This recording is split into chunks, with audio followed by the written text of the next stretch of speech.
شوية كبد على قلوب وقوانص على شوية خضار وفي صينية واحدة، وذوقوا أحلى طعم. هنجيب صينية كبيرة ونحط فيها شوية زيت حلوين، ولو عندكم مستكة حط فصين ولا 3 كده.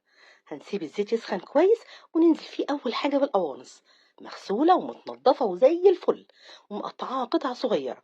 نشوحها بقى تشويحة حلوة كده على نار عالية لحد ما لونها يغير، وبعدين نهدي بقى عليها النار ونسيبها شوية لحد ما تستوي. نحطها بقى على جنب الصينية وننزل بالكبد والقلوب ياخدوا برضو تشويحة حلوة. أهم حاجة عايزين النار تبقى عالية في الأول عشان ما تنزلش ميتها. هي الكبدة بتستوي على طول ما بتاخدش وقت، تشويحتين كده ولا حاجة وهنلاقيها بقت كلها لون واحد. كده خلاص الكبدة اتشوحت كويس. نقلبها بقى مع القوانص كله يتشوح مع بعضه، ونتأكد ان كل حاجة فيهم استوت. نركنهم برضو على جنب الصينية ونحط بقى شوية حلوين من البصل، هشوحهم شوية ياخدوا لسعة بسيطة كده، وبعدين هحط عليهم معلقة من التوم المفروم. نشوح بقى التوم مع البصل شوية كده لحد ما نلاقي ريحة التوم الحلوة دي طلعت. نركنهم بقى على جنب الصينية برضو. واخر حاجة بقى هنحطها شوية حلوين من الفلفل الرومي والفلفل الحار. بس هنقلب بقى الكلام ده كله مع بعضه.